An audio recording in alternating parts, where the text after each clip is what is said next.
Hello, everybody, and welcome to Last Laps, where we are circling the track for all the latest and greatest happening in the world of F1 this week. Unfortunately, no race to recap, but still lots going on and off track. I'm Tiggy Vallon. You may know me from Paddock Project, and riding shotgun with me is Adam, an incredible sports content creator. What's up, Adam? Good to see you. What up, Tiggy? How we doing? How was your weekend? It was awesome. No race, which is sad, but we're gearing up for a triple header. And I have to say, I love that hat. Tell us a little bit about what you're wearing here. Thank you. Yes. Honestly, I wish I had a better story, but I saw this at an estate sale and I thought that looked really cool. I'm going to grab that. It was $5. Pretty good investment in my mind. So what's the year on it? 19. I don't. There's not a year. It's just the Marlboro 500. 500. I wish I was more knowledge on this. To be honest, I'm gonna get some crap for that. But it's I just thought it was a cool hat. I liked it a lot. So. No, I love it. It's bringing good vibes. So today we are bringing you all the hot topics from this week in F1, giving lots of takes. There was a lot going on, so let's get into it. First, I want to take us away from the human realm and talk about some autonomous vehicles, which sounds crazy, but for lap one, we want to talk about this weekend's A2RL season finale. So that's the Abu Dhabi Autonomous Racing League, and that featured an actual F1 driver, Daniel Kvyat, taking on an autonomously driven car. And this hits close to home for all of my fellow nerds out there. My university thesis was on autonomous vehicles, so it's a topic that hits close to home. I didn't know that. Yeah, very random, but here we are. Yeah. So for the racing this weekend, former driver Daniel Kvyat, as I mentioned, took on an autonomously driven car. It was controlled by season one champion of this racing leagues. It's called Tomb. And this race was to showcase the advancements in technology more than it was to see if Daniel Kvyat could beat this autonomous car. But spoiler alert, he did not. The car was given a bit of a head start, and Kvyat closed the gap somewhat, but the autonomous car outpaced him by 1.5 seconds, which is kind of wild. Adam, did you catch any of this action this weekend? I did. Honestly, my first gut reaction was like, what? We're in some weird utopian kind of, this is a reality that we're seeing a, actual former Formula One driver compete against a robot, which just blew my mind. And of course, they got to give the robot the 10-second head start because Kvyat's just the man. But yeah, I mean, it was completely bizarre. I don't know if you saw the rolling start. That kind of blew my mind too. Again, you're the expert here. I am not, but I can only imagine that's probably because if they did not do a rolling start, there'd be absolute mayhem into turn one. Really interesting. I didn't catch last year's race. I don't know if you did, Tiggy, but I've heard that to your point, and as we spoke about offline, that it was quite the improvement from last year. So overall, it sounded like it was a massive success. But again, my first reaction was just like, is this real? I didn't even know about this. Yeah, it's kind of wild. I'm curious your thoughts on autonomous racing in general. I mean, the reason I love Formula One and motorsports generally is a lot to do with the human element, the drivers keeping up with all of the drama and everything and what's happening in the cockpit, and the sort of psychology of driving and all of that is fascinating. But at the same time, I see a lot of benefits for this technology existing, for these leagues existing, and maybe some of that could be shared with the pinnacle of motorsport, even with human drivers. And so I'm curious your thoughts on it generally, because I can see both sides. I don't see myself like sitting down to watch this every Sunday, but I see the cool factor of some of that technology being implemented in Formula One or any of these other series potentially. Yeah, no doubt that the feat of just technological engineering that this showed is just, massively impressive. But I'm exactly in your same boat, Tiggy, where like I first got into the sport, honestly, through the personalities of all the drivers. I think it's just, It makes it that much more entertaining. Now, to your point, I think that as technology progresses on the human side of Formula One, whether it's safety features that maybe some of these cars have implemented within the realm of AI. I mean, I think there was a crash on one of the turns that looked like it probably could have been avoided, even if it like a human were to be behind the wheel, but it wasn't. So, that leads me to believe that there's still a lot of work to be done. But again, I definitely think that when something like this is shown, the potential for future developments in human-driven vehicles especially on the safety side. I have to imagine that's one thing that they're really, really looking into. You have to think these F1 teams are looking at Daniel Kvyat doing a lap and this autonomous car doing a lap and being like, how can I just make my racing line that much more optimized to like be as good as the autonomous vehicle? So you have to think that they're looking at this, even if just from an optimization perspective of how do I take that corner just a little bit better. Obviously, in a Formula One race, you have 19 other drivers around you, so there are a lot of competing factors for what's going on. But I do think some of that outcome hopefully can be inspirational for people just getting that extra millisecond of lap time here and there. It'd be really interesting, Tiggy, if they were somehow able to download the abilities of former drivers, put it into an AI car, and race it against a current driver. Now, that is something that I would watch. What about you? I would love that. I'm trying to think of who I'd want to see. I would want to see like a Senna or a Schumacher race 100%. against Max Verstappen today, because I think that could also help settle the age-old debate of is it the driver or the car? Like everyone talks about how Lewis Hamilton, it was the car for him in the 2010s. Let's put Lewis Hamilton against today's Max Verstappen and see who would win that race, because I would love to see that. 100%. I think people would sit down and pay for that. I think that'd be super, or watch it on, live stream. I think people would really enjoy something like that. Now, again, I'm sure the technological capabilities and frankly, probably the IP around former drivers is a little bit tricky, but especially for those who, aren't with us anymore. But regardless, I think that would be a really, really interesting thing and probably something that they're already thinking about and probably is on the horizon at some point. But yeah, just all in all, just a really, really interesting weekend, really interesting race. Yeah, I would love to see Max Verstappen race one of these autonomous cars, because it's funny that it was Kvyat who did this. For those who don't know the Kvyat lore, so he competed in Formula One 2014 to 2020.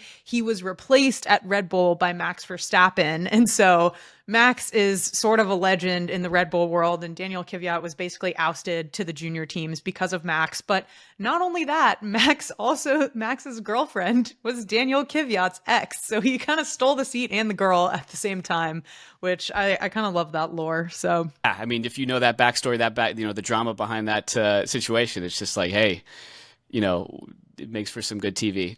Yeah, absolutely. Well, speaking about blasts from the past and former drivers, we have to talk about Sergio Perez, or as many know him as, Checo. So we need a little blast from the past for this next lap. In 2026, starting very soon this season, Checo Perez is showing up in a new ride. So he unfortunately left Red Bull at the end of last season, did not race this year, and is being brought back. And he said that Cadillac is sort of reigniting his love for F1. And I'm excited to see what's in store, because Checo has had an incredible career in Formula One. In 2023, he was the runner-up in the Drivers' Championship. He was probably the best quote unquote second driver to Max Verstappen that there ever was. And he unfortunately had a bit of an unceremonious exit from Red Bull just because performance had dropped off for him. But I think he's since been vindicated by the fact that none of these other drivers in the second seat to Max Verstappen have managed to do anything even close to what Checo was able to do for a lot of his career in Red Bull. And so I think he's feeling a little bit vindicated, but it still begs the question of what will his return look like. And I'm curious to see, but I'm curious what your thoughts are on Checo and his great return to the sport of Formula One. Yeah, I'm excited. Prior to the haunted, second seat rumors, if you will. Yeah, like he was having success. I mean, there wasn't ever the discourse around, oh, that second seat is for whatever reason just like a curse, to your point.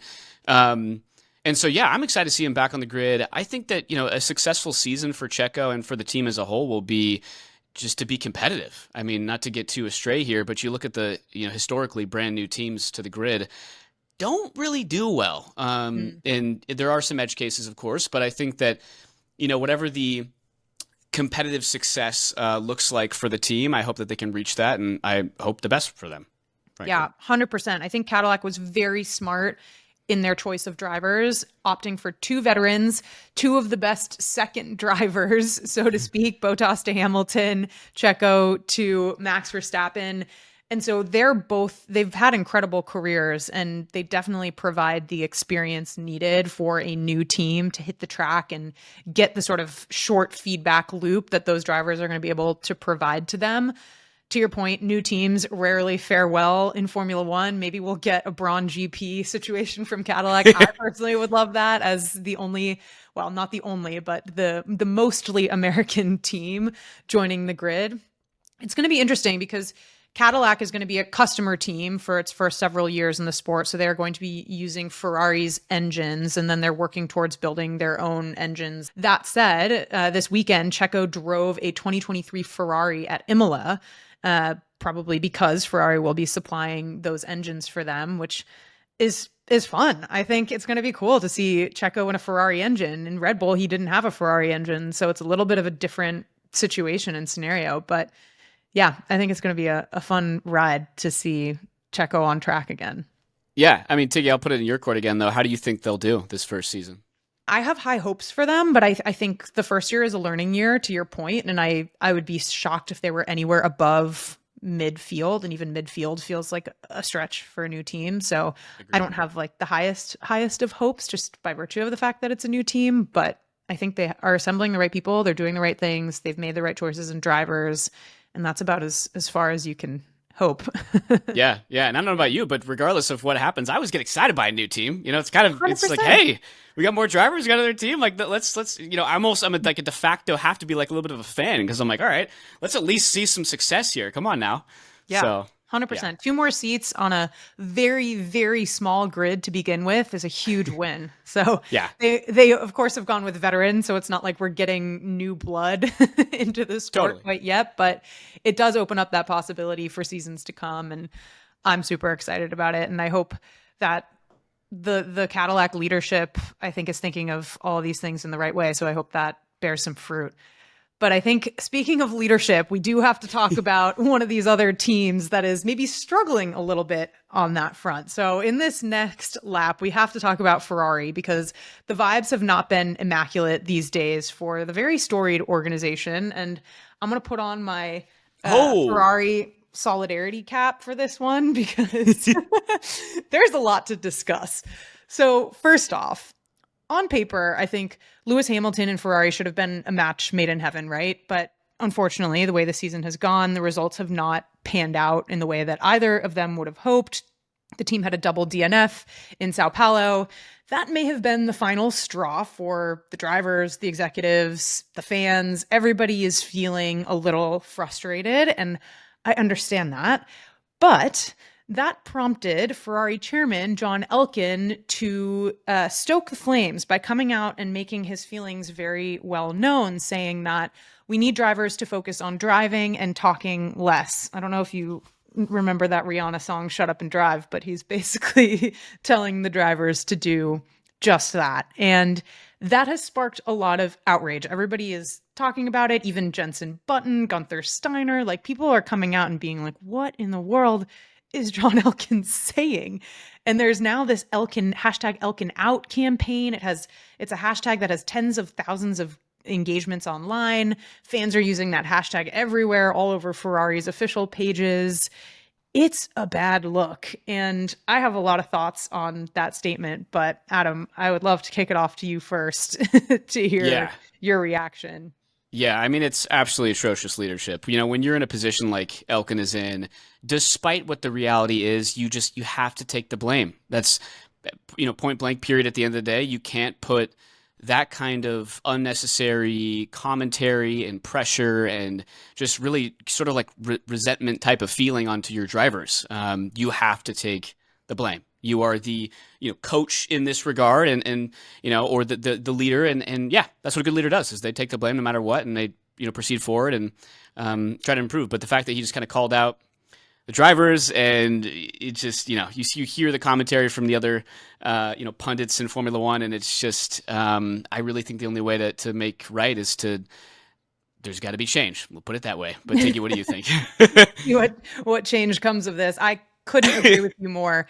I think the buck stops with you, and why would you ever air out that sort of dirty laundry to the public with your own drivers. And let me just say, when you employ a 7-time world champion and a driver who has dedicated his entire life and career to your team, when you put the blame on those two people, something is horribly wrong. Like, of course, the drivers are frustrated, and of course, there have been some mistakes over this past season, but I think you're not giving Lewis Hamilton nearly enough time to like get to know this organization and get his feet under him. I think a lot of people underestimate the amount of time it takes to get to that place. And look, if your organization is already sort of broken to begin with, like that's going to take even more time. And that may never actually happen unless you look yourself in the mirror and change some of the things about the organization that is causing some of these failures. So I couldn't agree more. I think it was horrible messaging and just like such a bad PR move, and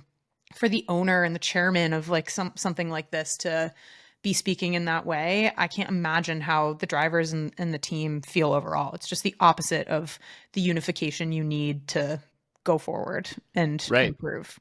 Right. And I think the hashtag itself, Elkin Out, has what, Tiggy, tens of thousands of engagements on social media. I mean, it's everywhere. I mean, it's even under some of the Ferrari Instagram posts. It's like it's absurd. It's wild. So clearly, there, the sentiment reaches far beyond those who are within Formula One. It's the fan bases. That Ferrari fan base is just done. They're fed up. Totally. And by the way, John Elkin, you haven't won a constructors championship in over a decade. So maybe it's not the two drivers who are like one of whom just took his seat like 7 months ago, 8 months ago, whatever it is. Like, let's calm down. Yeah, I'm curious what's going to remedy this and what's in store for Ferrari. I mean, obviously we have a totally new regulations shift in 2026. So that's coming very shortly. New car. I don't know if we'll see any changes in leadership or that organization more broadly, but I'm curious what you think can build the morale and remedy this seemingly terrible situation. There's just got to be change from the higher ups. I mean, that's beyond my pay grade. But talking about pay grade, I think it's interesting to discuss Ferrari is one of, if not, it's the highest valued team on the grid. I mean, I believe you did a piece in Sportico, Tiggy, talking about the valuations of teams, and with just such a storied legacy that Ferrari is in terms of a team and the brand that it has. I wanted to hear your thoughts. Again, you're writing your perspective on the valuation and maybe how this affects the valuation, or what are your thoughts? Yeah, 100%. I think so. The context on the Sportico piece, there's a journalist there named Kurt Badenhausen who is the expert in all sports valuations. So he does everything from the NFL, NBA, MLB, et cetera, all the way to Formula One.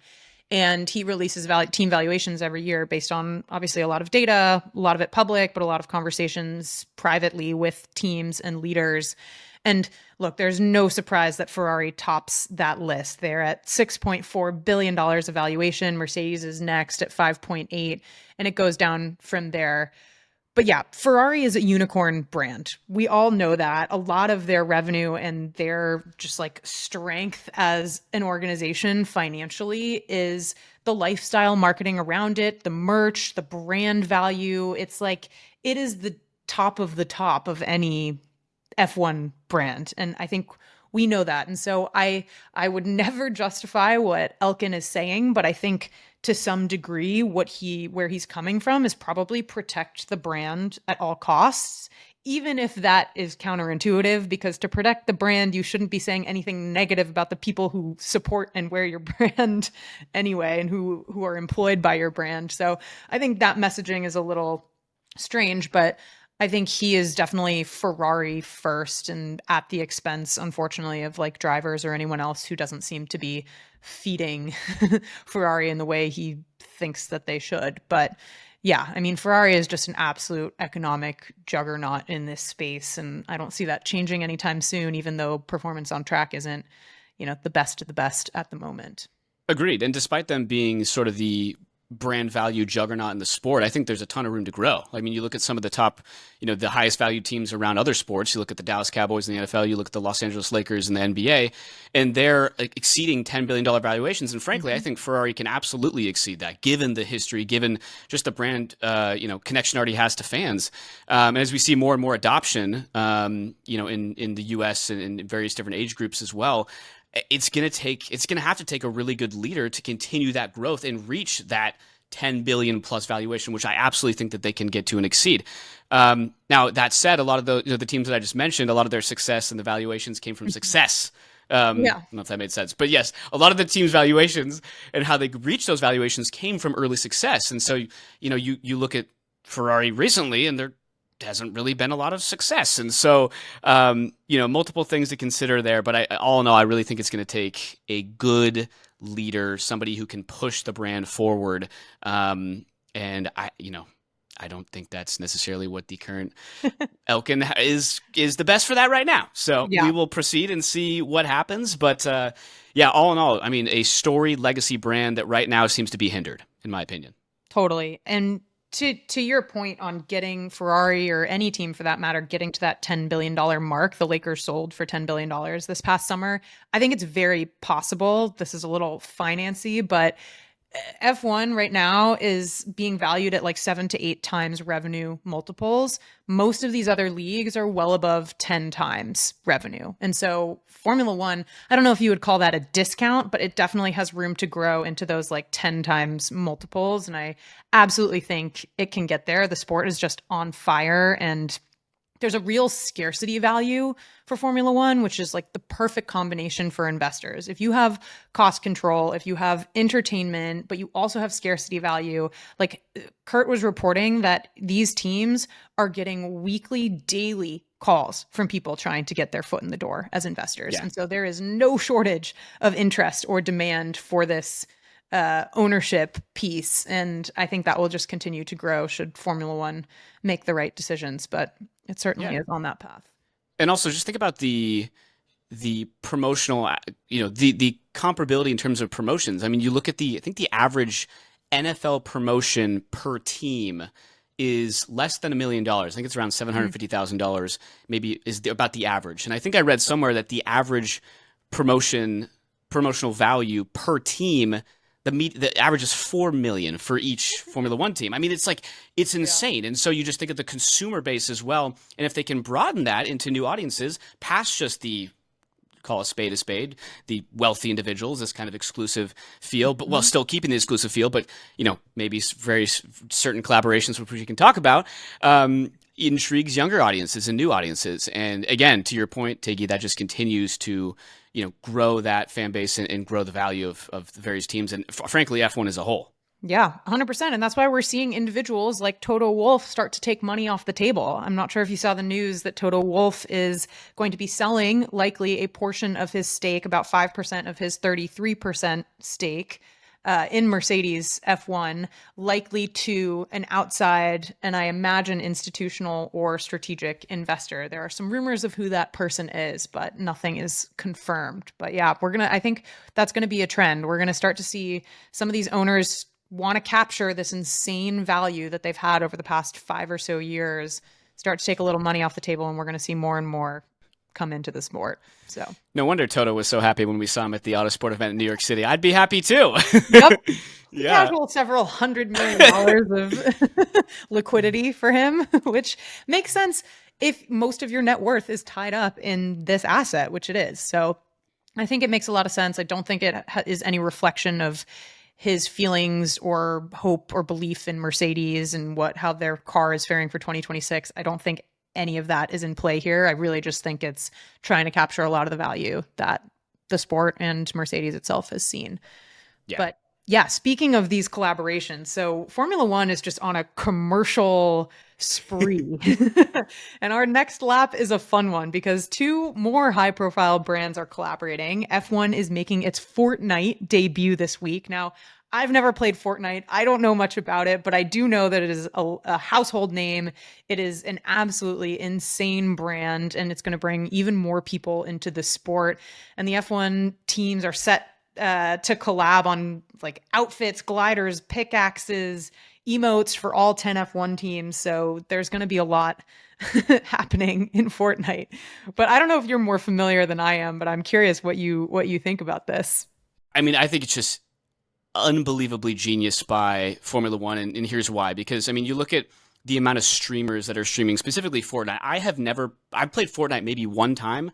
The amount of clips that I've seen on social media is insurmountable. And so you look at the commentary that can be put forth on streaming platforms by huge streamers that probably don't have a whole lot of experience in Formula One, and frankly, their audience is probably the same way. Just what we talked about, Tiggy, reaches that brand new audience, and it's mainly like younger males. But point being, I think that there's just a natural element of distribution that I'm sure they considered of like, oh, the amount of reach that this is going to get is going to be wild. And so, yeah, all in all, I think it's an absolutely genius partnership. And yeah, it's interesting. I'm kind of curious your thoughts if you've ever played Fortnite, Tiggy, and what you kind of make of this collaboration. I've never played Fortnite, but I just see this as a broader, like as one of the broader trend of Formula One partnering with partners that have really strong IP. We see it with Fortnite. We've seen it with Peanuts and Snoopy and the merch that they've done. We see it with F1 Academy and Hello Kitty. We see it with F1 and Disney and the various things they're doing there. Aston Martin just collaborated with Toy Story. It's like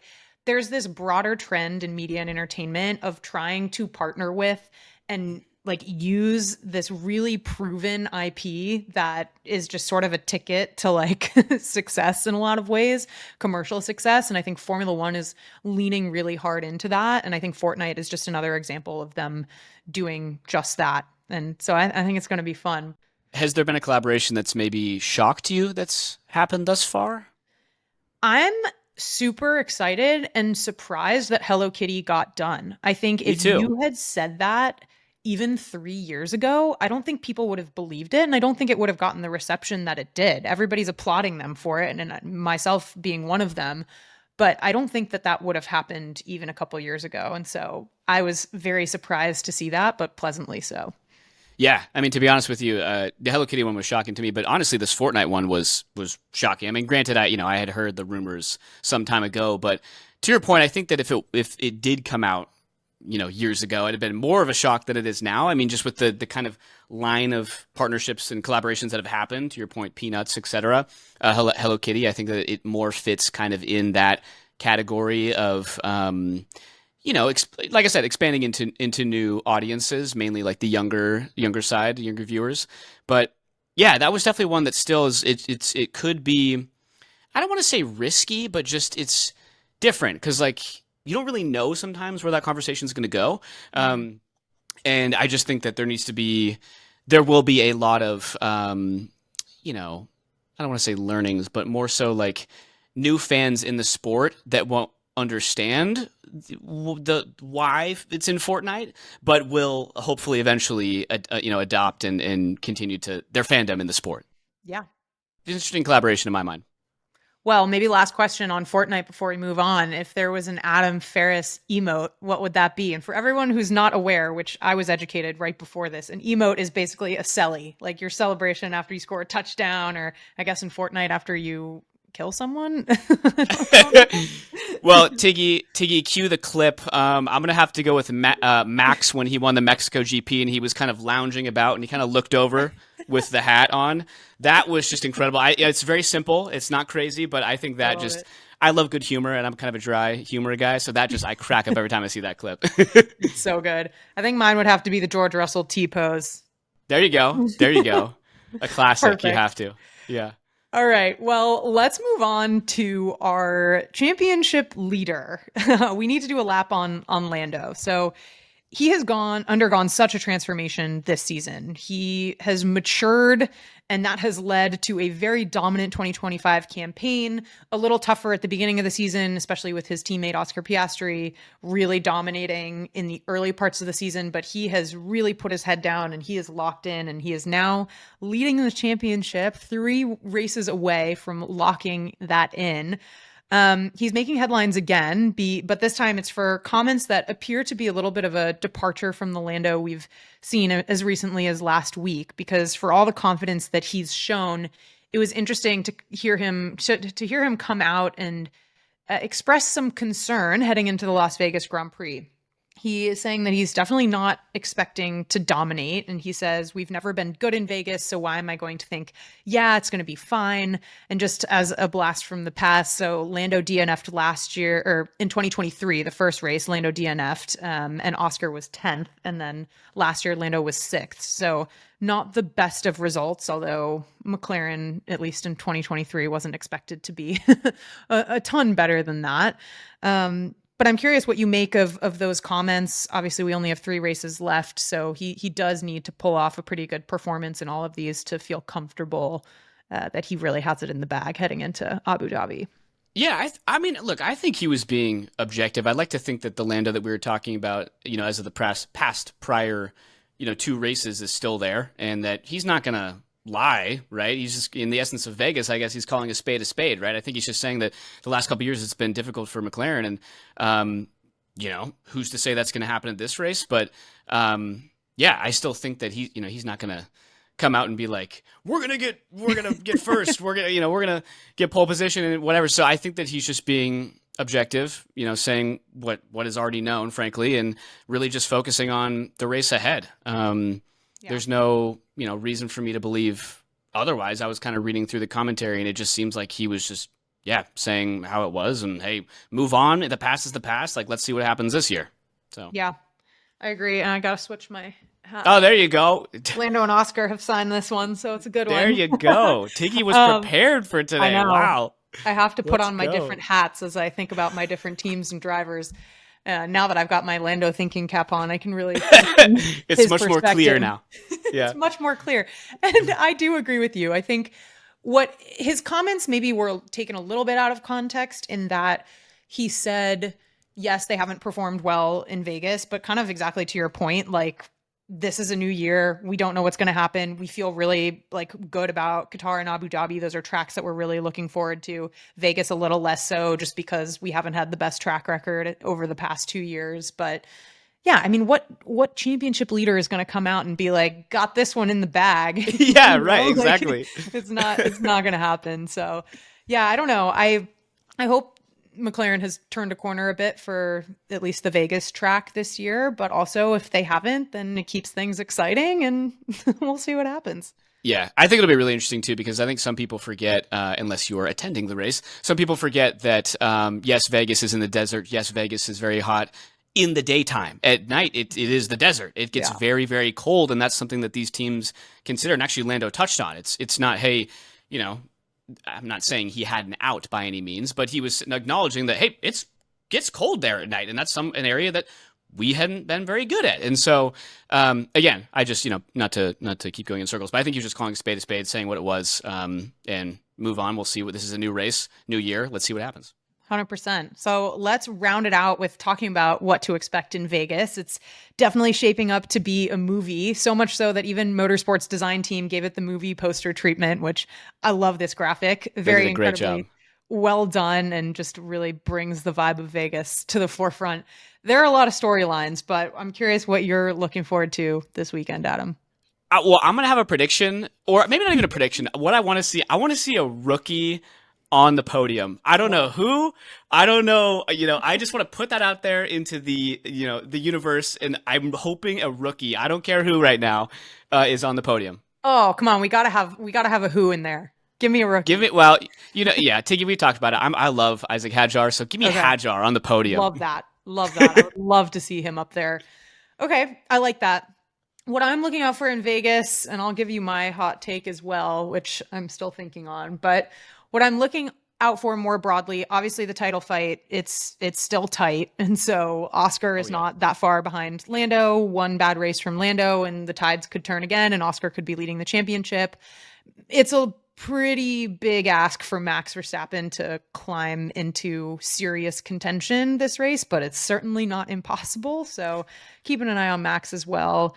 We do have a couple Red Bull contracts outstanding. So Yuki, Isaac, your boy, and Liam Lawson still have not signed for 2026. So I'd be curious to see if they use Vegas for some of that. And yeah, F1 Academy finale as well. And Hello Kitty, they're going all in for Vegas with Hello Kitty and the F1 Academy finale. So excited for that. But I think my hot take for Vegas, I'm going to say no McLaren on podium. That's a hot take. In the McLaren hat, Tiggy. In my McLaren hat. Wow. I know. That is yeah. What do you think? I mean, let's, not to be too nuanced, where do you think they're going to place? Oof. I think they're going to be in top 10. I think it'll still be a double points weekend unless one of them DNFs, which is possible. But I'm going to give it maybe just off the podium, 4 and 5 or 4 and 6 or something like that. Yeah. Okay. Who do you have winning? Ooh, I really want to give it to a Ferrari driver. Like, I would love to see Lewis come back, but last year Mercedes had a 1-2 at Vegas, and so I could see Mercedes definitely coming in strong. I could see maybe a back-to-back Kimi Antonelli podium moment. That would be fun. Yeah. Hey, that could be the rookie we were talking could about. be Might your not be rookie. Hadjar, it could be Kimi. I think George, coming off last year's race, he'll do pretty well. Yeah, fingers crossed. Well, with that, that's going to do it for us today. You can catch more Last Laps on Motorsport's YouTube and social channels, and we will catch you after Vegas. See ya.